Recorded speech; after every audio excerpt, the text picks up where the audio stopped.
คนละ500นะครับฝ่ายแดงคุณคลิปลูกผาแดงน้ำเงินยอดความดีสิทธิ์แก้เปิ้ล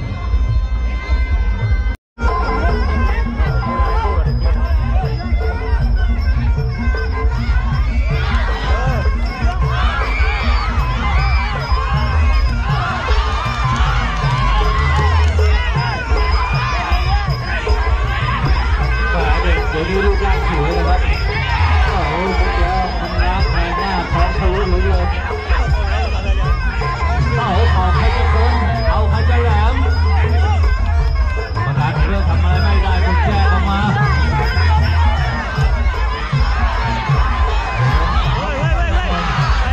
ลวกได้ลวกได้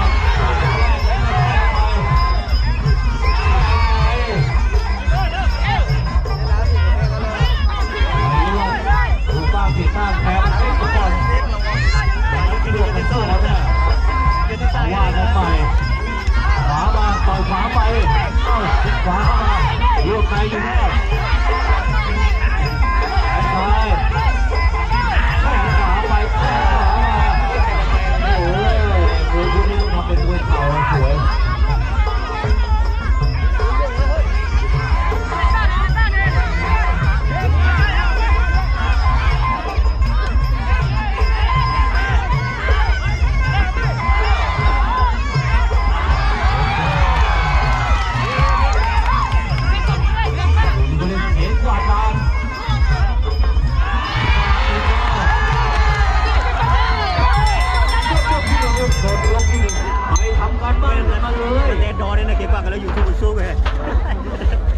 คู่ต่อไปเตรียมตัวให้พร้อมเลยนะครับมวยก่อนเวลาคู่ที่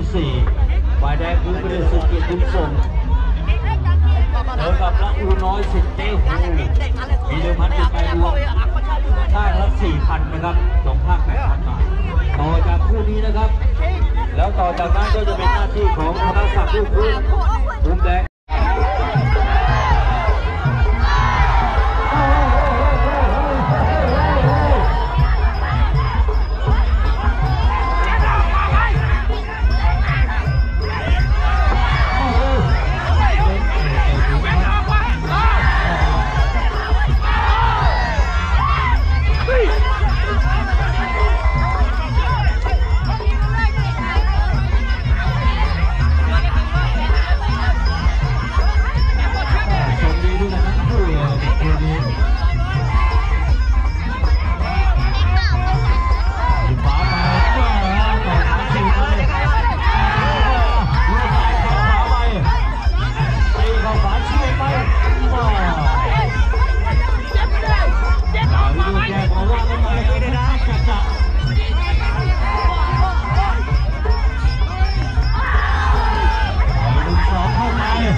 ที่2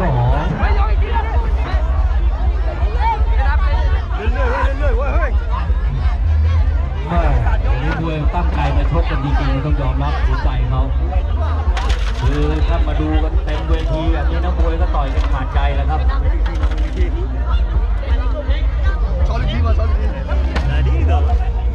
เดี๋ยวมวยพอมันออกมาสภาพแบบนี้ต่อไปก็มีคนอยาก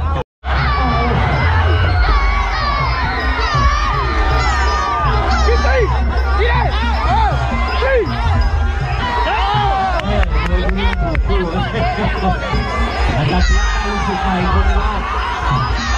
หน้าทางคู่แดงก็หน้าทางส่วนใครจะแพ้หรือชนะยังไม่ทราบตอนนี้เราทำหน้าที่เราอย่างหน้าทองเดียว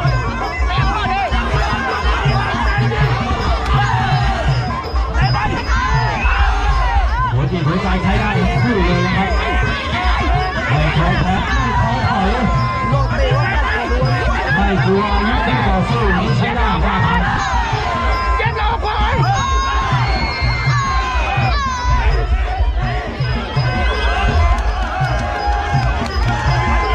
่แหละครับความรวยมาแข่งขันจะมีความสุขตอนนี้นะดูมวยกระดูกต่างก็โอเคนะก็สนุกดีแต่พูดคำนี้ไม่ได้เฮได้มาช่วยครับ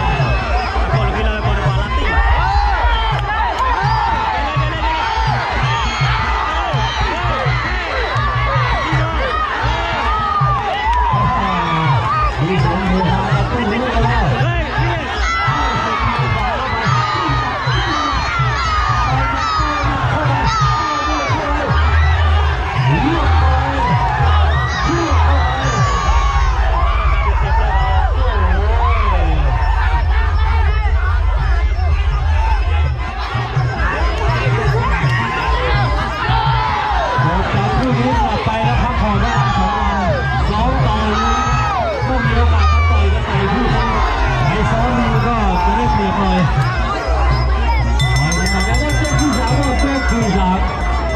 อย่าลืมนะครับกลับไปพักผ่อน2-3 วัน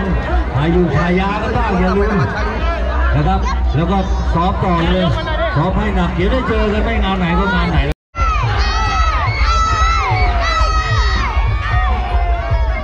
โอ้หัวใจมันสุดยอดจริงๆเลยคู่นี้เดินคู่เลยครับเดินพัดคู่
เดินไปแล้วไปให้คะแนนแล้วก็ชูมือให้กับ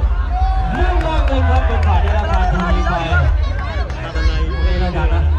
มาแล้วตือพันนี่ลูกมาแล้วตือพันนี่ทางนี้ลูกทางนี้